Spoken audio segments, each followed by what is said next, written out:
Hello everyone, Rimea here, and welcome to the fourth part of my playthrough of Cloudy Super Mario Bros. U 2.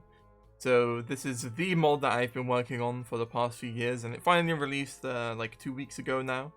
And yeah, we've been playing through the mod. We're currently towards the end of World 5, and I think the first thing we're going to do in this part is actually play some of the custom ambushes in this mod. So there are only two different ambushes that you encounter throughout the worlds in this mod.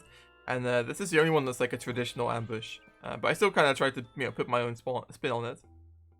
First of all, we got this theme you can hear right here, which is actually made by Brickblock, I think, and it was made for Super Mario Moonlight World. But I still wanted to use it somewhere in the mod because like he was kind of sad that it wasn't used in Super Mario Moonlight World in the end.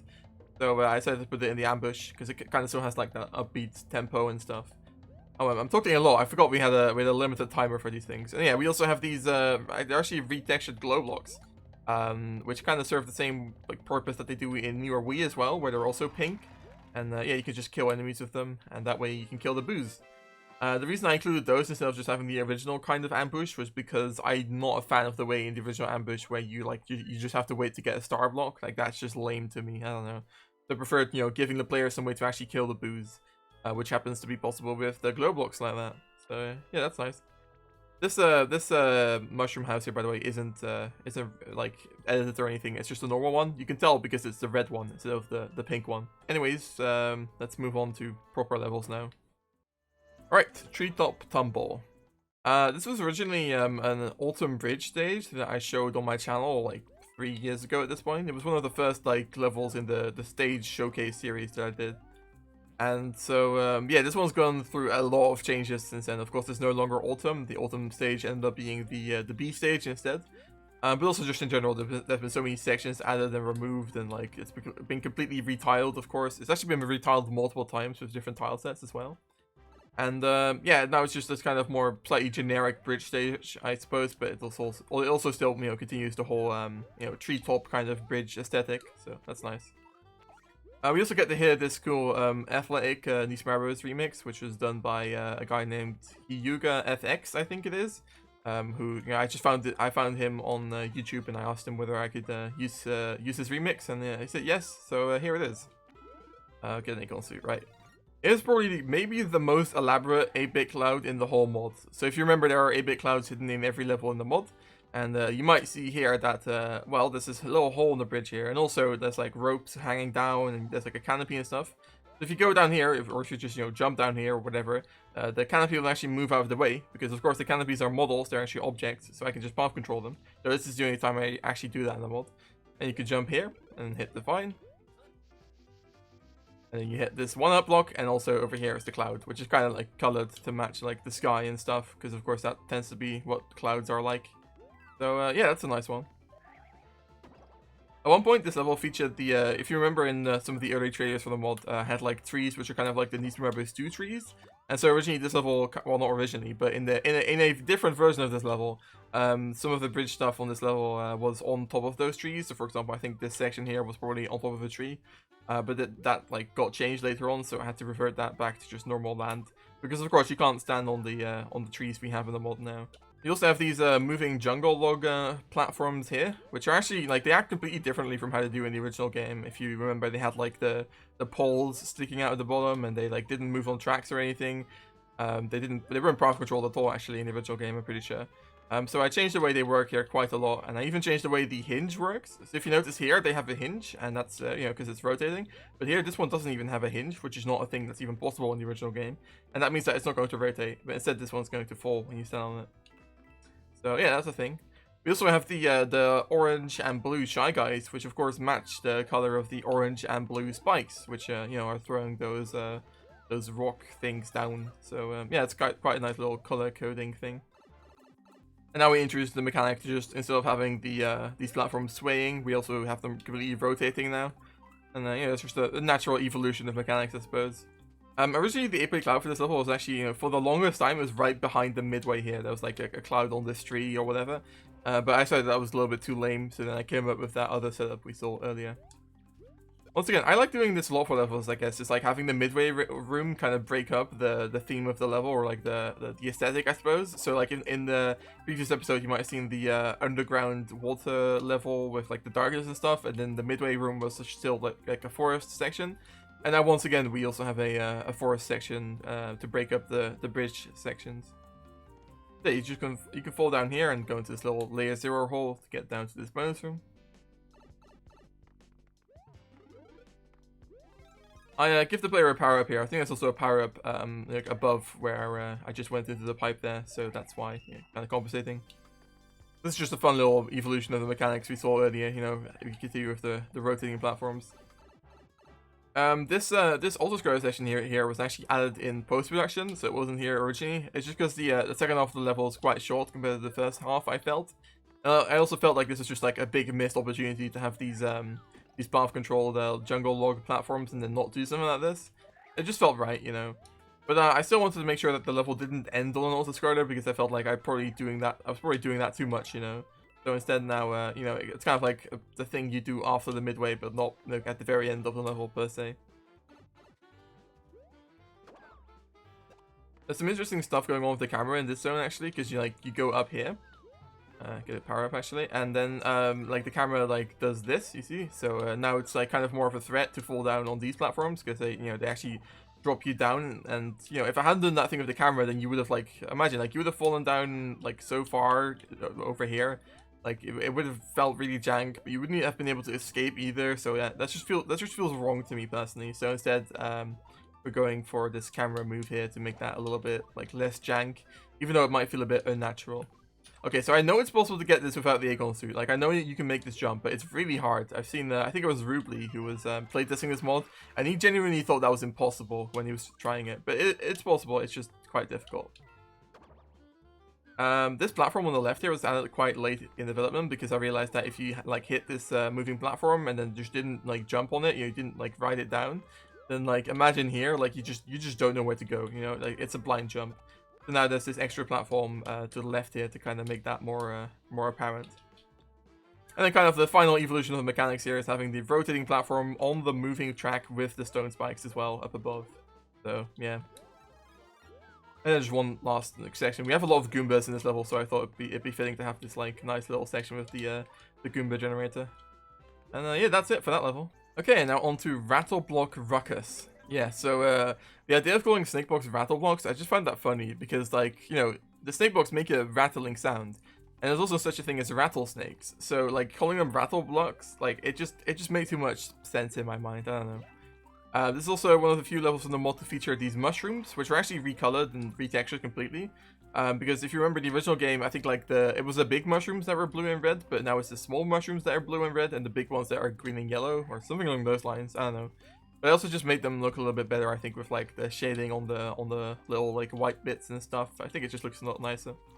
We also have these like mushroom tileset elements here. These were made by me, but they were kind of based off of something that VK did for Super Mario Moonlight World originally. And I think he made like 3D renders for those. But I actually just did these like, you know, just like as tileset elements. But they still, like, I still made them off of like how VK made his, so they kind of still look like 3D renders to some extent. So I'm happy with that. Yeah, the main mechanic, like I said, of this level was the snake blocks, which they're used a lot like how they're used in New Super Mario Bros. 2 as well. Because New Super Mario Bros. 2, if you hadn't noticed, has like snake blocks in like every world at least. It's kind of ridiculous, honestly. But this is one of the 2 levels in the mod to feature snake blocks, and this is the one that definitely does it the most. And yeah, I'm pretty happy with the way this all turned out. So the reason there's this upside down semi-solid thing here and throughout this level is actually for a very strange thing that I'll explain later on. But it's not because I really wanted them to be there. It's like for a peculiar thing that happens. Here we just have this fun blue coin folding section. If you think about it, like look at how huge this zone is. Like I had to tile all of that for a bonus room which is like 5 seconds long. It's kind of silly, honestly. And I even had to retile that bonus room once because I switched between a custom underground tile set to one that's more vanilla like this one. Yeah, there's a lot of things in this level where like you hit you stand on a snake block and then it like pushes away a big piranha plant or something along those lines. And that's kind of introduced right there. Alright, so here we have the upside down semi-solars once again, and the reason they're here, and there's even the sideways one over here. Yeah, so the reason they're here is because if I were to like kind of stay up here and like go up to the right and stuff, like the snake blocks down below here would be unloaded weirdly to where like one of them would desync from the other one, and they'd kind of like be inside of each other and stuff, and they could go all sorts of wrong.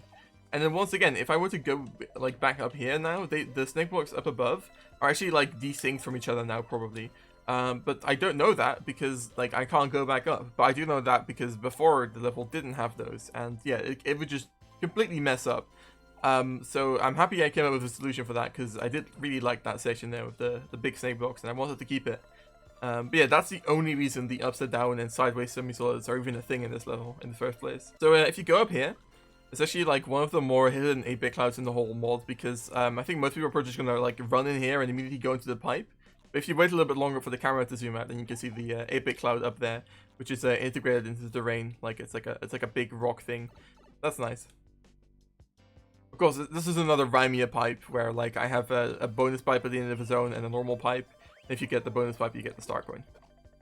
I like the setup here where like you ride the snake block that's gonna push up the midway if you get the star coin, but if you don't get the star coin and you still see the star coin and like the midway and stuff. So yeah, it's just a funny little thing to like tease the player if they miss the star coin. So here we're kind of going back to the mechanic we saw at the very beginning of the level with these the snake blocks going around the mushroom platforms, but now you're actually forced to do the run that you did at the beginning to get those coins. But like now it's like the main route to go because you have to dodge the big piranha plant at the top. And this is another fun setup with the snake block that like makes a piranha plant drop down. And there's also a lot of stuff in this level with like timed coins that pop up like once you hit a snake block, but then with like a certain delay to make it fit perfectly. That was a lot of finagling to get that all right. And yeah, once again, kind of using snake blocks in interesting ways I haven't seen them used much before. Like you hit the snake block, you have to go back, and then you can continue on, and then like the snake block kind of keeps helping you out. And of course, you can go into the pipe here if you stand on the snake block as it's going down. And by the way, I made that jump back there while the snake block was moving, and then it like continued on, and it would have like made it to where you couldn't do that jump anymore. But actually, the snake block actually goes back to that section, so that if you do miss that first jump, it will still go back, and you're not like stuck or anything. You can still finish the level regardless. So yeah, this is just a fun little setup here. It's kind of like something they do a lot in these rabbits do as well, I think. Just having the piranha plants getting pushed up by snake blocks, and then like they fall down, but they get caught again. Quite fun. Of course, it wouldn't be a Rimea stage if it didn't end with an auto-scroller like this. So yeah, snake block auto-scroller, you gotta love them. Still tried to put my own spin on them by once again having the snake blocks crushing the big piranha plant, and also having a second snake block be involved and stuff. And yeah, just some interesting twists on stuff. Of course, we also have the rising poison. Oh yeah, so I included an ice flower in this level because the ice flower can't insta kill the big piranha plants, or you actually can't kill them with the ice flower at all, really. But you can still kill that guy because he's kind of like he's enclosed in a bunch of tiles. So I guess the ice block is too big to be in that section there. Kind of funny how that works out, but oh well, whatever. I just wanted to make sure that people didn't skip too much of the level using the fire flower. The poison here, by the way, keeps rising. I don't think there's a way to make the poison stop after it starts rising. So yeah, that's a shame. I think here's just a fun little setup, making the kind of like a classic goal pole staircase, but with snake blocks instead. And you can get enough momentum by doing something like that. And yeah, there you go. Even got the goal pole on the mushroom. Alright, then now for the castle of this world, Iggy's Clockwork Castle. So if you hadn't noticed, all of the castles in this mod, and also all of the towers, are like something something tower or something something castle. Or well, at least like except for like the final castle, because that's like kind of a special case. But like the World 5 tower, the World 6 towers, the World 7 tower, all of those have tower in the name, and also all of the castles have castle in the name. So yeah. This is quite an interesting level. It uses quite a load of different mechanics, and I think they all mesh together pretty well. So we have these hanging ropes, which are actually not in the original New Super Mario Bros. U. They're an unused feature. They're not even a sprite, actually. They're just like a tile collision you can give to something. That worked out pretty well. The fact that that's still around. And then those, of course, mesh pretty well with the Pudaboos as well. And then we also had a switch I just hit, which like moved away some brick blocks, and that's going to be a recurring thing for this level. And then we also have the rotating gears, which are quite a classic mechanic for the New Super Mario Bros. Games. Though I kind of put my own twist on them as well with the way I use them later on in the level. And of course, I also made them green to kind of fit with the kind of the green aesthetic of this castle, because of course it's the World 5 castle. Some people might be inclined to think that this is like just the final castle tileset that I used here, but it's actually a very edited version of that. Like all tiles in this mod, really. You might think they're the vanilla tileset, but they have way more elements, like way more, and also it works very differently. Because like the original final castle is like a very limited tileset in the way it works. It also has these 2 high blocks, at the edges. Oh, I just okay, well, great. Man, I was so busy talking about the castle tileset, I didn't even mention the way I use the mechanics here. So yeah, I combined the hanging ropes with the gears in such a way to where like you kind of have to move along with the gear in order to progress here. So that's cool. But yeah, as I was saying about the castle tileset, it's just completely different basically. It might have the same aesthetic as the final castle tileset, but it was like basically completely redone. So yeah, there you go. Once again, using those brick block switches. Those brick block switches are one of the few like switch variations I use throughout the mod, like which don't just have like an exclamation mark. I guess the other one is like the door switch we see, and let me think, is there any other ones? I don't remember. And yeah, there we do the gear thing again, only this time with a gear that's a little bit closer, so it's a little bit more difficult. And then here you might notice all of the ropes have like this like tile that like ties the ropes together. But over here that tile is missing, and the rope just goes into the wall, which should be a clue that there's actually layer 0 right here. And this is a fun bonus room. You just spawn some brick blocks, the mechanic for this level. And then you might think that you actually get soft locked if you go into that like section there, but actually if you get stuck in there while the brick blocks are already like spawned in, then the brick blocks will actually get out of the way for you. So oh yeah, there you go. I guess it just kind of happens in general. But yeah, that's just a way to make sure that you don't get soft locked in that way. But that only happens if you already got the star coin, so like it won't happen if you miss the star coin somehow. Now we introduced a mechanic which is kind of related to the gears, which are these moving blocks, which are also of course recolored. And we also introduced the Magmore, which is a very obscure enemy seen in the original New Super Mario Bros. U. They're only in like 8-2, I think, or 8-3 maybe. I don't know. But yeah, the reason I include those in this level is because they kind of fit with the Icky boss fight that we're gonna see later on. Using the rotating gears and the horizontal Puda boost like this is of course a very logical combination of mechanics. Oh man, I haven't even shouted out the music yet. This castle theme here is I would like to think it's iconic because it was actually used in the original trailer for Super Mario Evolution all the way back in like early 2018. And this was of course made by Firefalls, and it's yeah, it's one of my favorite themes in the mod for sure. Yeah, it's really cool. Also, we just hit that switch there, which not only rotated those brick blocks, it also rotated this pipe into place. So the reason I could do that is like you can't actually enter movement control pipes in the original game, or in this game either. But the way I did that is that there's actually always pipe collision here for you to enter into. But because you can't enter this section without hitting that switch for the brick blocks to move out of the way, it doesn't matter that there's already collision here regardless of this pipe being moved into place. So that way I can kind of make it seem as if you're like going into this gear like this. But it's actually like the pipe collision is always there regardless of the pipe itself being there, if that makes any sense. And of course, because this is a Rimea stage, we gotta end with an auto-scroller. I mean, it's not strictly an auto-scroller, it's like a natural auto-scroller, you could say. Like the auto-scrolling is only enforced by the terrain, not by the actual level, I hope it's obvious enough for people that you're supposed to jump up here. There's a jump arc and the gear moves down slowly at a certain point, so yeah. Just like, kind of like a very nice way to finalize all the mechanics. And then one last little funny thing here that you have to get ahead of the brick blocks. Those brick blocks right there are actually like extra slow to make sure that people will be able to understand that and get there in time.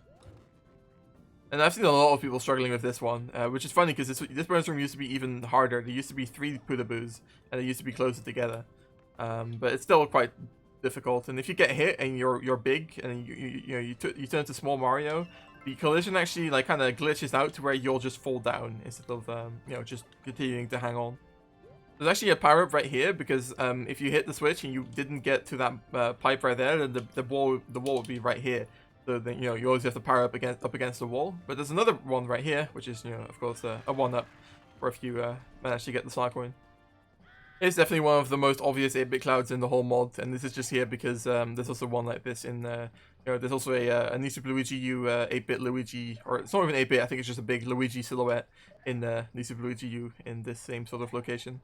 Here we also have this cool recolored pipe cannon thing. If you remember in the original game, all those pipe cannons that shoot you to the bosses they're just red and they just have a Bowser emblem on them, which I think is just a big missed opportunity. You know, like I have the unique Koopaling emblems on each of the pipe cannons like that. And here we go, the Iggy boss fight, probably the hardest one in the game. I think the hardest Koopaling that is.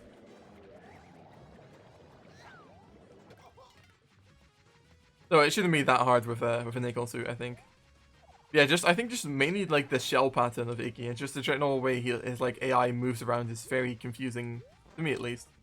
Though I do feel like after having played this level enough, you kind of started to understand Iggy. Yeah, I wouldn't be surprised to see people struggling with this boss fight quite a bit. But there we go. All right.